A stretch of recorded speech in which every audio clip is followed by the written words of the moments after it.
নমস্কাৰ, মোৰ নাম শ্ৰীমতী বেবী মৰাণ।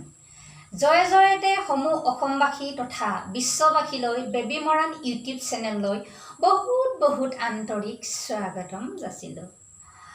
আপোনালোকক মই আজি নিজক চিনাকি পৰিচয় মই কৰাই দিবলৈ ওলাইছোঁ।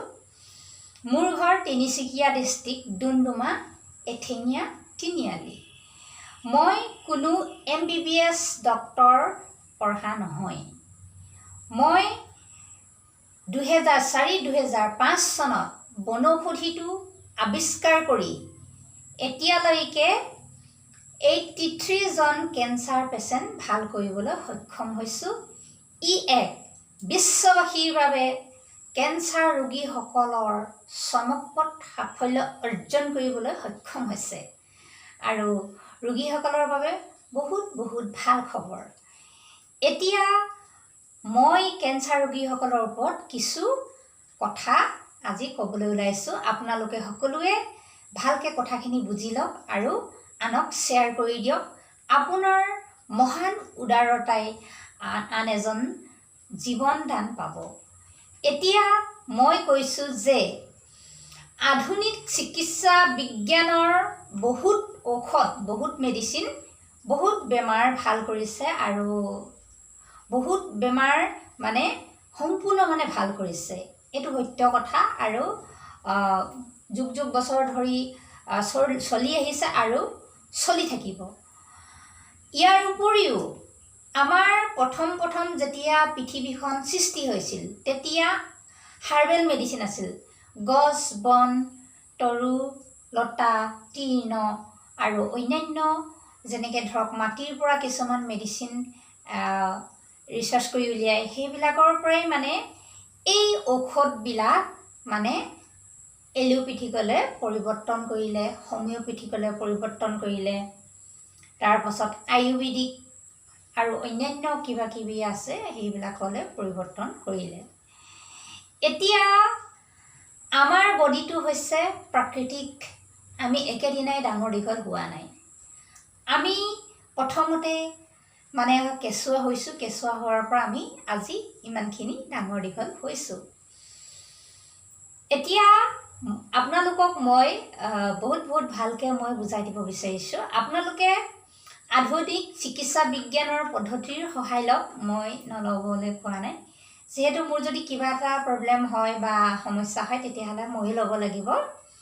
মই বাধা কৰি বা সমালোচনা কৰি ককৰ্থনা কৰি এইটো মোৰ কাৰণে বহুত বেয়া হৈ যাব। সেইটোৰ কাৰণে মই সকলো ঔষধকে মই আদৰণি জনাইছোঁ, স্বাগতম জনাইছোঁ।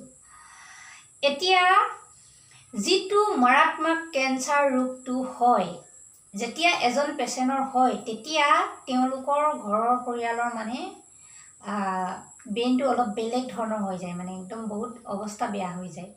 তেতিয়া কি কৰে পেচেণ্টজন, মেডিকেলৰ ওপৰত পূৰা বিশ্বাস থাকে যে কেম'থেৰাপি, ৰেডিয়েশ্যন বা অন্যান্য আধুনিক চিকিৎসা বিজ্ঞানৰ পদ্ধতিত তেওঁলোকে ভাল হৈ যাম বুলি আশা কৰে। আশা কৰিব লাগে, আশাটো বিশ্বাসটো থাকিব লাগে।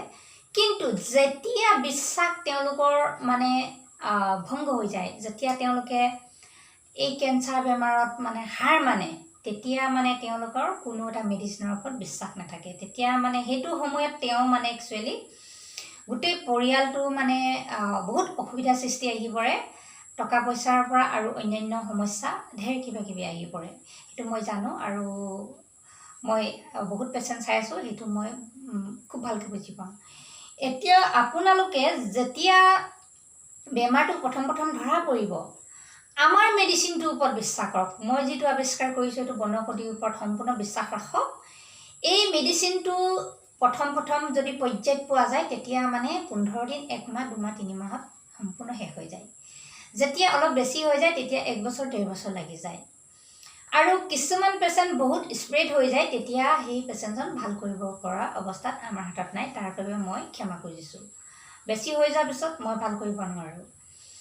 এতিয়া আপোনালোকে এটা কাম কৰিব, যেতিয়া নেকি বেমাৰটো অপাৰেশ্যন কৰিব পৰা অৱস্থাত আছে টিউমাৰ নিচিনা হয় সেইটো আপোনালোকে অপাৰেশ্যন কৰাই দিব, উঠাই দিব। তাৰ পাছত আমাৰ মেডিচিন আপোনালোকে লগে লগেও খাব পাৰে। যদি লগে লগে খাব নিবিচাৰে তেতিয়াহ'লে 15 দিন বা 1 মাহ পিছত খাব পাৰে বা 20 দিনৰ পিছত খাব পাৰে।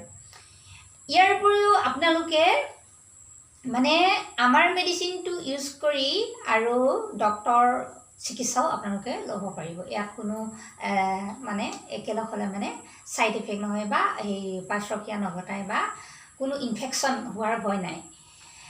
এতিয়া বহুত মানুহে মানে মোক সুধি থাকে যে বাইদেউ এনেকৈ খালে কিবা প্ৰব্লেম হ'ব নেকি? মই কৈছোঁ নহয়, এইটো 100% গেৰাণ্টি আছে নহয়। আৰু বহুত মানুহ খাইছে, সেইটো কাৰণে আপোনালোকে মানে আমাৰ লগত কণ্টেক্ট কৰক।